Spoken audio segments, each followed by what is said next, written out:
What's up, guys? Our wrestling podcast back at you with another episode. This is Dave Vicious, along with Justice Old Package, Craig the British Bulldog, and Cuz, bringing you our perspective on the world of professional wrestling. No inside sources, no ties to the industry, just stories from the diehards, sharing opinions with you. Today's topic: does it hold up? Savage versus Steamboat at Wrestlemania 3.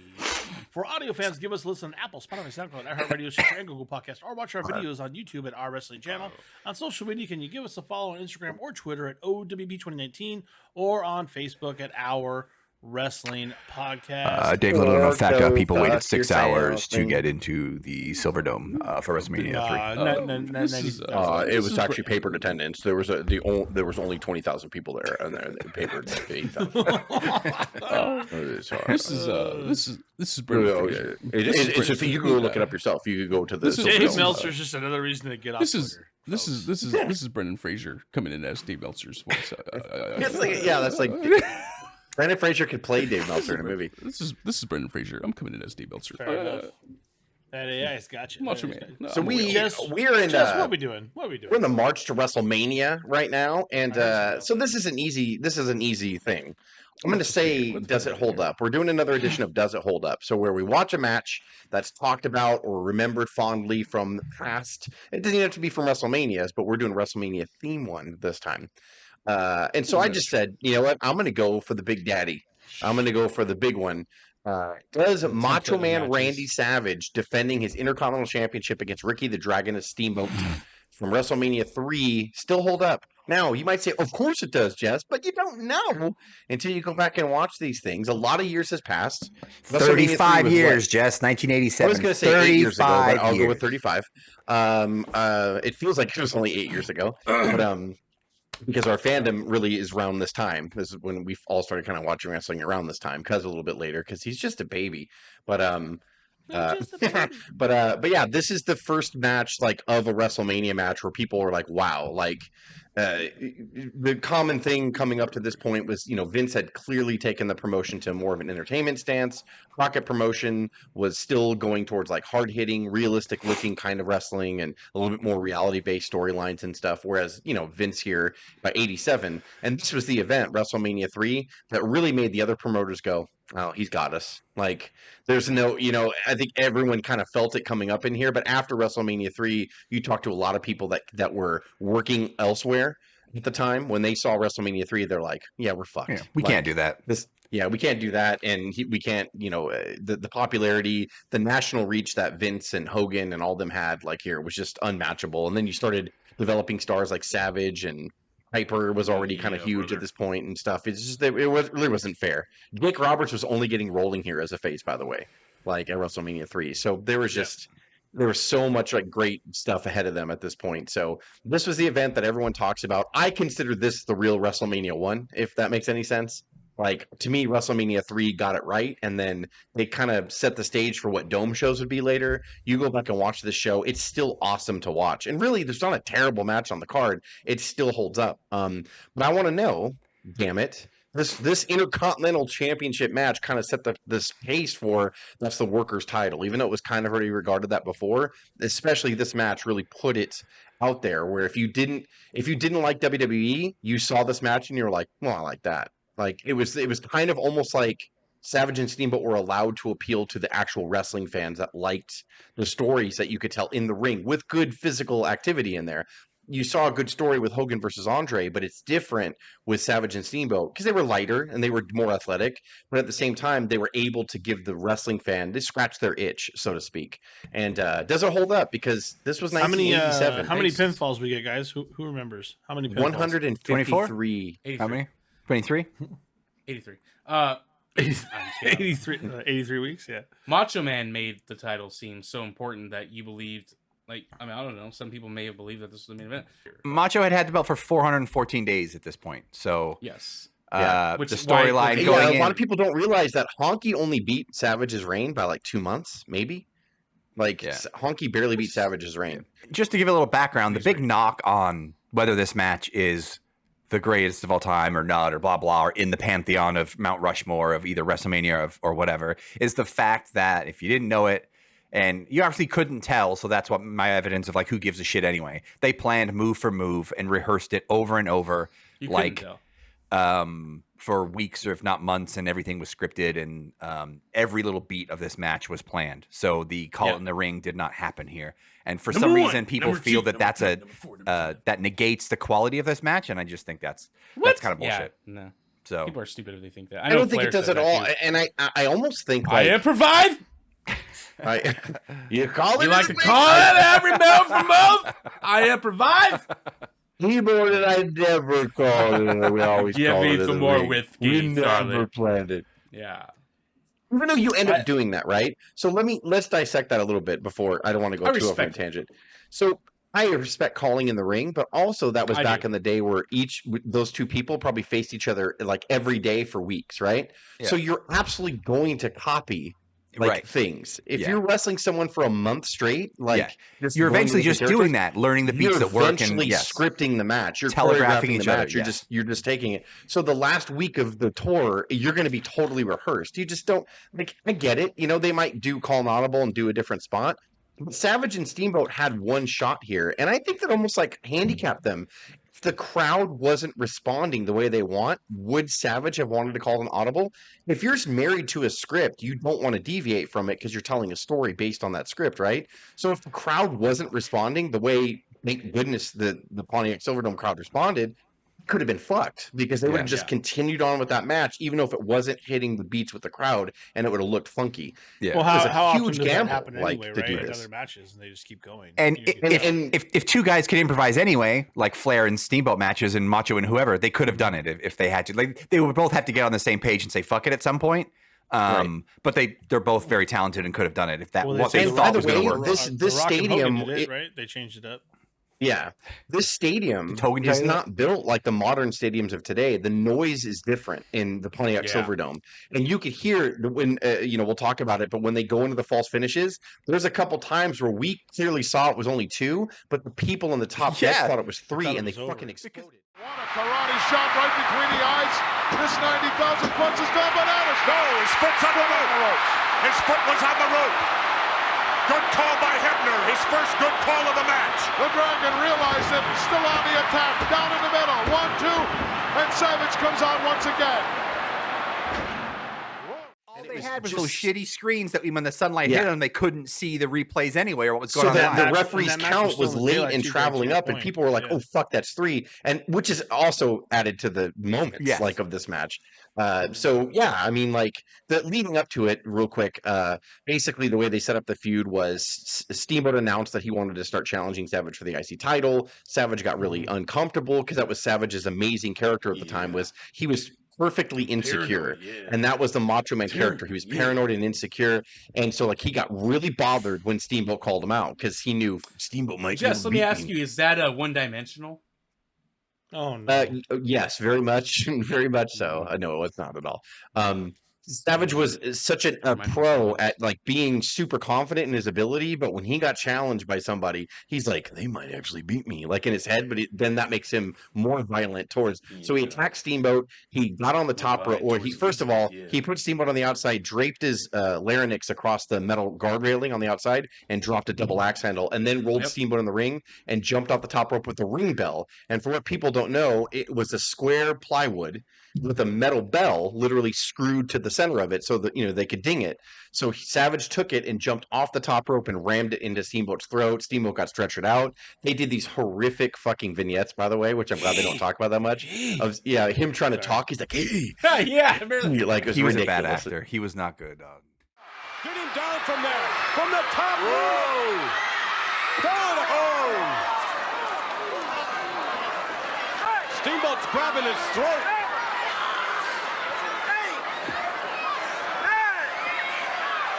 I don't think. Looks like he's trying to swallow his tongue. Well, I believe they've counted out the Dragon. It's so true. You know what? That's true. That ruins the match. The match doesn't hold up. No. Because Steamboat's promos and vignettes ruins it. Wrap up the episode. Let's go. That's hilarious. Yeah, it was terrible. It was, but then in the 80s, people were fucking into it. So when Steamboat came back on an episode of Saturday Night's Main Event and to get revenge, the crowd fucking went crazy. Steamboat was in a dress shirt and he just fucking ripped the collar open or whatever and was calling Savage out, and Savage ran away. And It was just awesome. Even the interviews leading up to this, where Mary Hart interviewed Elizabeth and Savage, and then Macho Man uttered the great line. He's like, "You want to call me? My phone number's on the back of my license plate." And she's like, "You're a real charm." Like, it was fucking awesome. Like, so everything leading up to this was just great because Savage is great, and it always revolved around an announcer talking to Liz, like, can you believe this guy? And the Savage would just butt in going, "What are you guys talking about? Yeah. You're talking about someone. You should be talking about the Intercontinental Champion." Like, he was awesome. That's what I'm telling you. Yeah. So everything was good, and just and what ruined it for me, but because I wasn't a fan of this guy's character, however, it fit the storyline, was George Steele was in Steamboat's corner, which whatever. I'm not a big George Steele fan, but the storyline was that George Steele was the original one that saw good in Elizabeth, and he wanted to get Elizabeth away from Savage. So they were feuding for almost a year. Great Savage and Steele were. It takes away from the greatness of this match, though, in a couple of ways. I totally agree. It does until the end when Savage kicks him right in the fucking face, like on the apron. It was the best shot ever. The camera was right there. Yeah. When he tried to get the bell from him, he also pushes the ring bell guy like right into the in the steel side. I was like, "Damn, Savage." That's wild. So it's really cool, even just watching these guys in the beginning of the match, like they're locking up, they're trading spots where, Savage, they did this cool spot where like it was a drop down and like coming up, and then Savage finally fucked up, and then that's when Steamboat did his famous big deep arm drags, and the crowd was crazy. So there was really no wear down holds in here. The only wear down hold I could even see. All good back and forth. Here's where things get a little weird for me if you try to compare it to today, right? So the number one thing that and I think Vince does this on purpose, is they really protect Macho because he's the next hog that's going to ride that big title, right? So obviously what happens is he knocks out the referee, but he hits his big elbow off the rope and pins him for like 10 seconds. Yeah. Steamboat is out. He had Steamboat beat on a count out twice before that too. A chance to recover. He's letting Animal Steel out there. Now look at, you talked earlier about how managers should not be touching people and helping people. Look what's going on out there. Jess. He's just a friend. Oh, that's different, Cap. Look at this. The Animal picking up the Dragon. This is terrible. He should have been counted out already by Dave Hebner, the referee. I've already counted to 20. As the Dragon was literally pushed by the Macho Man over the top barricade right into the ring. Yeah, and so Ventura was going crazy. That was hilarious. Yeah, and Ventura was talking about it. Would never talk about how much Macho cheated because Macho threw Steamboat like 3 times over the top. Steamboat does it once. That should be a disqualification, Gorilla. And that's also what makes the match. That's another great part and a good point that I was thinking of because of those back and forth of Gorilla and Jesse. It just adds more impact to the match. But the fact that there's that kind of saving face for Macho, if you did that today, people aren't as sold into it as they would be then. So that part for me doesn't hold up because now it's like you go out on your back, but you should still be good enough to build your way back up if you're going to be the next world champion. That's how they're going to build you. You would lose it clean. I don't know. I think he would have been. I think if Savage went out on his back here, it wouldn't have mattered. It was the turn between him and Elizabeth. Maybe that's true, right? Yeah. But the whole thing is obviously Vince didn't want to take that risk. And he didn't do that because you can't tell me that he wasn't a part of that decision to make sure that Macho was protected. And let's fast forward a bit. Did it actually hurt, or so Steamboat lost the title because he wanted to take time off? Is that what happened, or he wasn't resonating? His kid was being born. That's a good point that you bring up, Dave, because I did think about that when I was rewatching. I've watched that match 100 times, Savage and Steamboat, but I watched it again. But I did go, man, that was really interesting. Like I think also too, it was so shocking to watch because at the time Hogan would never be that vulnerable. That wasn't his character. Vince would never do that to Hogan. No, brother. But it was okay to do that with Steamboat, even though I did find it interesting going, Savage fucking draped his larynx across the steel railing and then dropped a ring bell on it. Steamboat should have went over fucking clean to get revenge, but he didn't. Yeah. He actually wasn't as good as Savage. Savage outsmarted him most of the match and did everything and then dropped the elbow and went for the pin, and the referee just happened to be knocked out. It caused amazing drama, and obviously both Savage and Steamboat signed off on it because they choreographed the match. But it was just kind of amazing. Like when I go back and go, wow, like they did go out of their way to protect a heel, and that's interesting because Elizabeth was the key. It wasn't anything Savage could have done that would hurt him more. Savage was going to be Savage. He was going to be great. It was all about Liz turning face to pull Savage to turn face. That's what made people pop later. It's so weird the way they're just like, yeah, you're not going to beat Steamboat flat. I mean, you're gonna save a little bit of face. Like there's a chance you could have beat Steamboat. Yeah, you saved a lot of face. There's a lot of reasons. If he hits him with the elbow, it's over. Macho Man poised in his favorite position, bombs away. He got it. Nailed him with it. 1, 2, 3. There's Where nobody is there to that contest. referee? Dave Hebner is still out of it. Macho's won this match, Monsoon. Knocked unconscious. There's Hebner now. Macho Man just turned him over, trying to slap a little life into him. It was good. Don't get me wrong. No, it was. This whole match was good. And I will say, I really disagree with Dave a little bit. Like, I found 35 years later, Jesse Ventura's, I know he was the typical heel commentator. I found laying on really, really thick to protect Savage, like enough to where it was a bit distracting. Where I was like, dude, shut up. Like, shut up. But he was like, and I know he always did it in every Hogan match, and he was just doing, it was no different than what he did. He was being Jesse. Yeah, he was being Jesse. But for 35 years later, I was like, man, this is a little, they don't do this anymore. There is no like 24/7, like nonstop heel commentator. Briefly mentioned earlier, but the commentary between Gorilla and Jesse cannot be understated. They were fully in this like match and like talking about the fast pace, the near fall. The near falls was like, still to this day, I just get excited. I find myself clenching my fists when I'm watching them do their that fast. And Jesse does say like 12 minutes in, this is one of the greatest matches I've ever seen. So he does sell it, but he also he's a lot in business for himself. A lot of times, I hate to say that about Jesse, but I think he always was. Though. Yeah, I mean, I'm not. Yeah, I think he was. You're right. Yeah, he wants to make sure he's one of the best color commentators out there. So, wham. Also, when you get to the end of the match where it's that quick roll up, it's also the quickest count start. So Hebner's right on top of it too. It's so crazy you say that right now because if you go back in the referee rule book, I don't know where that book is, but the way a referee's supposed to do it when he goes down, he or she goes down for the pin, they're supposed to get parallel with the body to look at the shoulders and then begin their count. Hebner was in the air and started his one count as he was landing in the air. It was a fast count. I'm going to say that right now. It's a fast count. It's all part of the protection that I'm talking about. And Macho, to Craig's point, was extremely protected. The bell back. Give me a break. Look at that. Flagrant interference from the animal pushed him right off. I think the bell rammed Savage in the head, Jess. But the champion's still in control now. A small package by the Dragon. No! He got him. I can't believe it. History is made. You talk about a miscarriage of justice, Monsoon. Flagrant outside interference on the part of Animal Steel. History made here in the Silverdome, part of WrestleMania 3. The winner of this contest and new Intercontinental Champion, Ricky the Dragon Steamboat. And I don't think that you don't need that today. And I think a lot of fans would look at that now and not understand because it's entertainment today. I think when we go back and look at that and we still had like a little bit of an inkling, like this might be real. And it's because of that reality of it, this all seems like, oh, there's mistakes and it should have been this way, but the ref was out and you kind of believe it. And it takes us back to that nostalgia. But I think if you try to get a fan to watch today, they're going to be like, no, that's not, this seems sloppy because it's more realistic. Like even the covers look sloppy and the rollovers and the reversals look sloppy because they look real. Yeah. Looks real. And looks like they're really that's what you do in real life. So I'm going to cover now. every chance I can It's get. so 1, clean. 2. Oh, I got him. 1, 2. I would get him. Like that's what this was.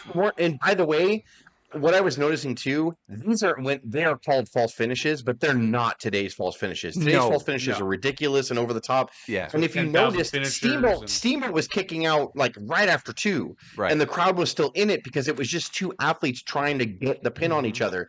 They were doing it off shoulder blocks. They were shoulder blocking each other and going for the fast pin. Hip toss, going and it was for the one fast counts pin. the first 5, right? Like or the first couple. It was like nowadays false finishes are 2 and like 10,000 finishers, you know, and then it's right. He would have kicked out of Savage's elbow. Finishers. That's a false finish. They're after pile drivers and Canadian destroyers and DDTs. Here they were fast counts off just trying to catch someone.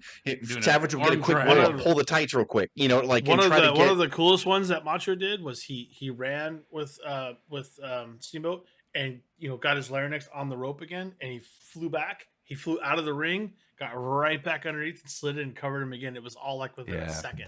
I'm like, there was no wasted movement. There was no botches at all, by the way, in this match. Nobody does that. Nobody chokes someone on the larynx, coming to the ring, and then jumps right back in. I love the moment. Such a dastardly heel move. Nobody does it. Steamboat spent a lot of time outside. Like, it was kind of their cool down period of the match, like 6 minutes in or whatever, seven minutes in it. And Savage and Ventura's bitching about why isn't the ref counting, and Animal helps Steamboat in, and then Savage immediately throws him out the other rope. So it was like, so it goes from it's not starting again. And then he goes, nope, bye, count him. It was just a nice touch of like, we're not restarting right away. Like, I'm throwing you right out again. It was kind of cool. And then that spot in the middle where Monsoon even goes, look at the speed of these two. Like, he really meant it. He's like, these guys were like, they were going for fast covers like crazy. It was flawless. Yeah, it was just, it was so good. Like, all of it was good. Before the luchadors. It was before the flippy shit. It was hard hitting and a lot of stuff outside of the ring and inside to outside and off the top turnbuckle before that shit was the norm, before high risk and before it was worn out. A real clinic because it was a real wrestling match. Yeah. Now it's how many things can I put in and that spot, Craig, that you talked about when he threw Steamboat out to cool down. Yeah, the move that caused that was like Savage did a high knee to the back of his head, and I'd never seen anything like that before. I don't even think I've seen anything like that now. And it was so violent and perfect, like where he just caught him right in the back of the head, a running high knee. I don't even like, and then he throws like Steamboat out, and like Savage is so amazing. His knee drop that he would do, he went for cover off that. Like, it was just the elbow to his face, where like Savage shook his elbow off, and it looked like he got Steamboat right in the face with his elbow. About the pop at the end, baby? Oh my God, the pop at the end, huge. I'll tell you, nobody does an arm drag any better than Ricky Steamboat. Shoulder block and tried for a pin again, and no. Look at the speed of these two. Another 2 count, and that's it. Oh, he got caught with the momentum right into the top of the wall. Planted that knee right into the high cervical vertebrae area of the back. You know what that was? Steamboat went to the well once too often. It was huge. No music. I still love it, like I talked about earlier, when he no music. this Animal Steel right in the face. That's very true. I never even thought about that. And you don't hear like, he's a Steamboat. Like, you don't hear any music. No, it's remember the song? Remember the show? Everybody, here comes Steamboat. Is it Quiz Kid? There was a show called Quiz Kid, right? That was that theme. Steamboat came down to that theme, but they don't have the rights to it, so they have to do generic. Yeah, they have to change it. Did they play it when he won though? Oh no. Well, at least it was a generic music, but in the original copy of WrestleMania 3, yes, it was all Quiz Kid. Okay. But when he first pinned him, they didn't play the music right away. Like, it was just right. one, Yeah. two. It was like because they were waiting. They're waiting for the official Fink announcement. You got to have the Dave Hebner. When Brock beat Taker, it was like you didn't hear the song right away. It was like, whoa! You got the then the announcer announced it, and people were like, "What this was?" And then that kid made $1 million. Like, and you want to know why I laughed when Steamboat was going back on the cart and he was holding the belt up? I just laughed because George Steele was Tony Khan hugging like Steamboat. Like, and he's like, "Don't start laughing." A moment. Get this piece of shit shit out of my ring. Slaps him on the chest, like, good job. Get this. And then George Animal still had a major announcement on Saturday Night. Everything, and even when George Animal still had a major announcement the next week on Superstar. Major announcement. Elizabeth. The major announcement. That was a school teacher. He was super smart. You can't talk like that, boy. I like Elizabeth. And even like when they kept the camera out there too when Steamboat left and Savage and Elizabeth got on the cart. Like, Monsoon, they were talking about, there goes Savage, like, and Savage had his head down and Elizabeth was consoling him. And it was awesome just watching Savage go to the back. It felt like a real sport. It looked like a real sport. He did it later when Andre lost. That scene of Andre yelling at Hogan on the cart as he's going back, and the trash just all over Andre, and Hogan celebrating because he just slammed him, and Andre point. And Heenan's so devastated. Heenan was crying in the corner. Heenan was crying. You try to show this to a fan today, they would say like, "Whoa!" They would be like, "I don't see it. It's not the same. It's not clean." I love it. I think it holds up to me because there's a reality piece to it. But I think if you show it to a fan that started watching in like 2004, they're going to be like, no. I highly doubt that they're not actually, gonna because like you got the ruthless aggression era. So more like if you showed it to a friend that started in 2011, 12, or 13. Yeah.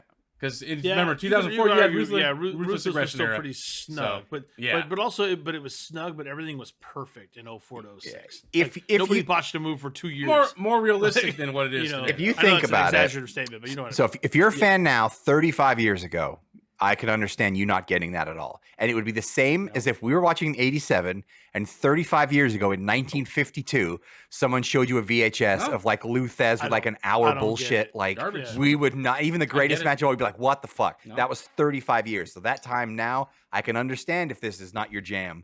But anyone who's had any experience throughout the decades, this holds up. Like it might not be a full thing and fully be your jam, but that's why I didn't think it was a gimme. That's why I didn't think it was a gimme to do this because I think it was a gimme. Well, I agree with what you're saying because we have the same mentality. You have the saving face of Savage, which is where you have the fast cover. You have the fact that it's not clean, but it's not supposed to be. I mean, it wasn't. It's not. That's not what wrestling really is in that era. It's not. It's supposed to be imperfect, and that's what makes it special. What makes you keep going? Wow, they're really resisting each other, right? They're not just going over the top, trying to go at it. Yeah, they're really. I think they really don't like each other. Like so that like gives you that little bit, And we still look for that stuff today. Like when oh my gosh, who hit Brock too hard and Brock like punched him so hard he knocked him out to his Strowman. And he's like, calm down, fuck down, calm down. Like you look for moments like that. That's real. Or knee to the real temple. For like it's only half a second, but it's real. Yeah. He punched him so hard in the temple. He took him to a knee. Big old Braun. What if he killed him? Like, what if he just killed him? What if he just killed him? That is that's the Macho Man Steamboat of our era, Brock and. And I can't stress like how this was a shock to regular wrestling fans, for the Crockett fans. Nobody expected a match like this, to come out of WrestleMania. I think this doubled up too. I think it was more like people were impressed and intimidated by the tickets they sold and the fact that Hogan and Andre was going to happen. And I think it just garnered the interest of everyone. But then after this, I remember also some of the wrestlers saying there's a lot of wrestlers like I think Hardys and stuff and Jericho and them were like Savage and Steamboat. When we saw Savage and Steamboat, we were like, oh, fuck, there's hope. Like Vince will still let wrestling happen. And that was a whole, and that redefined the IC title. And even though great people like Valentine and Santana and Morocco and all those people held it before, it was like after that match, people were like, well, now that's got to steal the show, all the time, and a lot of pressure for one title. They set a precedent there. I was reading on the match, and I just some people that had highlights of it, and they said Deonna Purrazzo, who's like one of the big lady champs now. She's amazing, right? Dave's a fan. I'm a big fan. Yeah. and she says she watches that match like all the time. Like weekly she'll watch that match. Rightfully so. That's how she fell in love with the crowd. She's smart. We're talking about 35 years ago.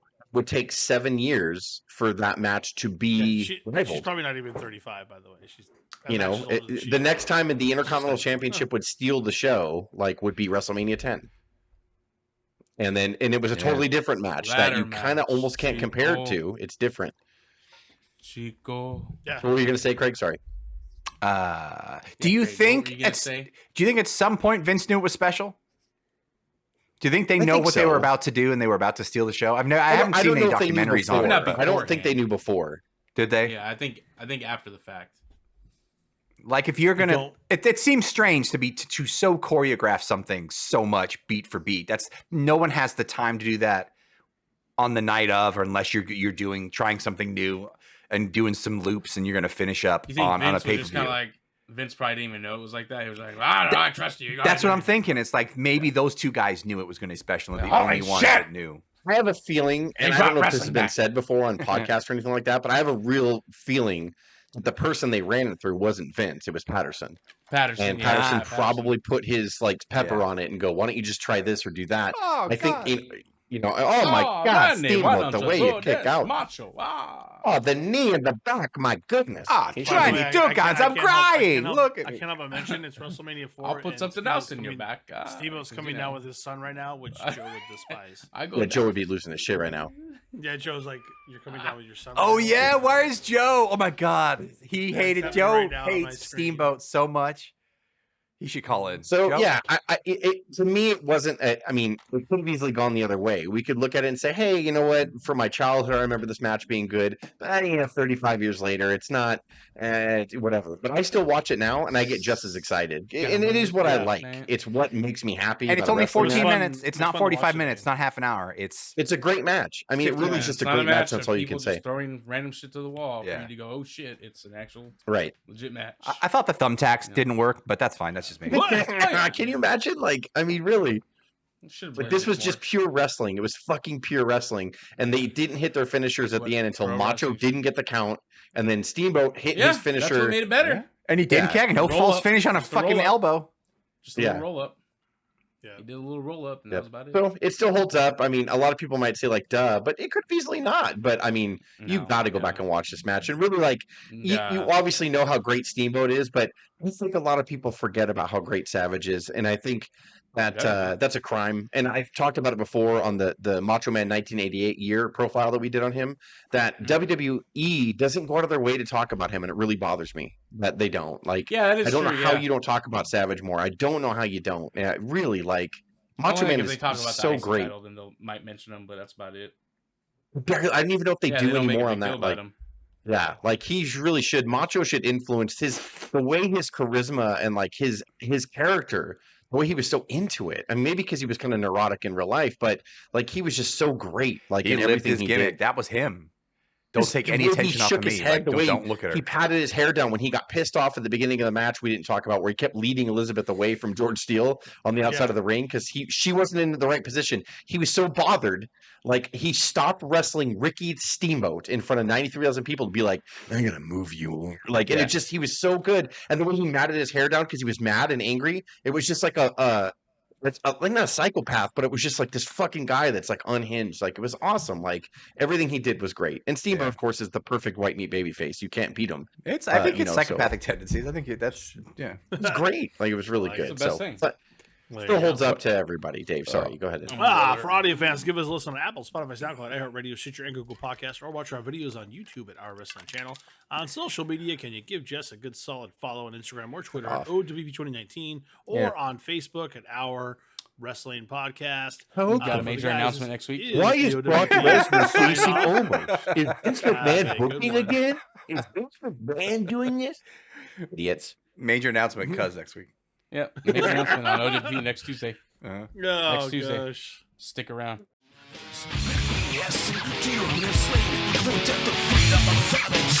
Doesn't